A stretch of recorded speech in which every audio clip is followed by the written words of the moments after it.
포스트 휴먼이라는 기술로 매개된 포스트 휴먼 조건 안에 놓인 신체의 개념을 탐구를 하고, 그리고 인간과 기술의 관계를 탐구하고,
될 때까지 기억이어서, 그러니까 사실 그 당시에는 제가 어떤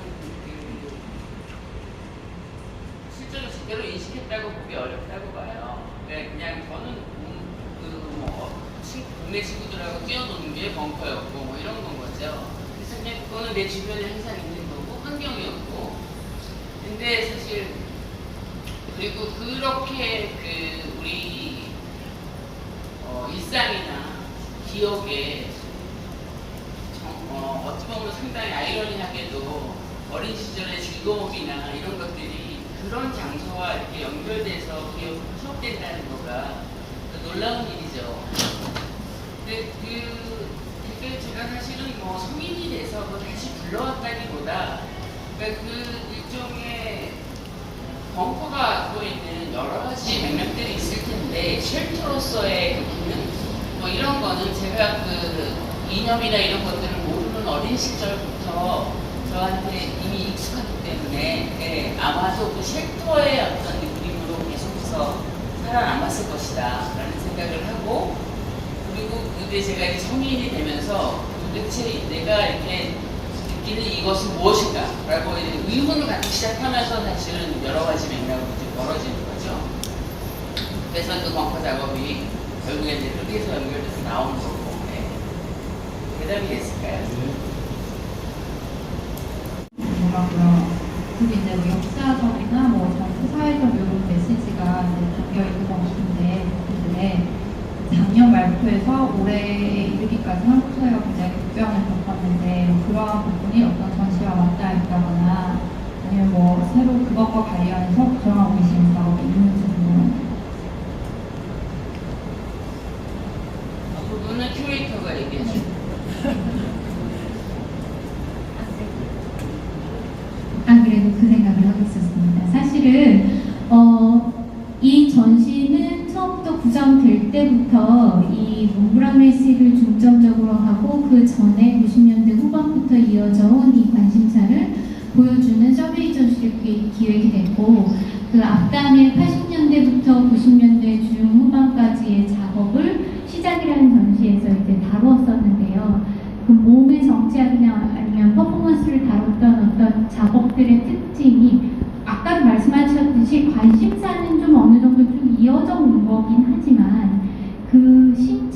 신체 구체성이 사실은 점점 90년대 말부터 신체 건축 풍경의 개념으로 이렇게 확장이 되어 왔거든요. 그래서 98년은 사실은 아주 막 엄청난 의미가 있다기보다는 사실은 98년 작업부터 있어서 98년이라고 이후라고 한 거지, 좀 더 보편적으로 그 90년대 후반부터 현재까지의 그런 흐름을 조망하는 의미에서 붙여진 가장 건조할 수 있지만 보편적인 어떤 제목이 된 거고요. 그래서 98년이 너무나도 중요하다기보다 그런 특징이 있습니다. 그리고 아까 말씀드린 것처럼 그 사이보그, 아나그램 노래방 같은 작업들이 국제 무대에서 진짜 정확하게 97년, 98년, 99년 이런 식으로 이렇게 처음으로 데뷔한 시기들이 그때들이거든요. 근데 그 작업들에 아까 설명드렸던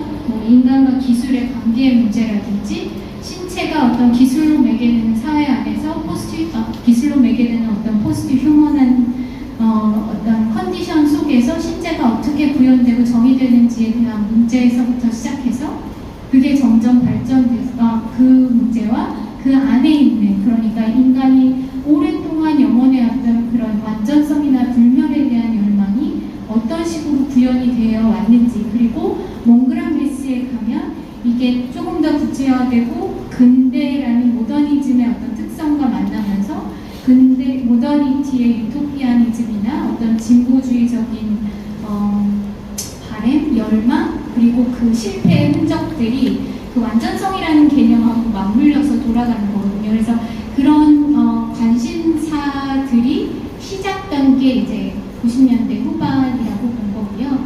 그리고 그 악단에 있는 좀 더 퍼포먼스도 있고 몸의 정치적인 작업과 신체와 사회 문제를 다루는 것은 유사할 수 있지만 그 형식적으로나 그 발전된 양상이 그냥 달랐다는 점에서 구분을 했다고 생각하시면 될 것 같습니다. 네. 네, 이것으로 프레스 컨퍼런스를 마치도록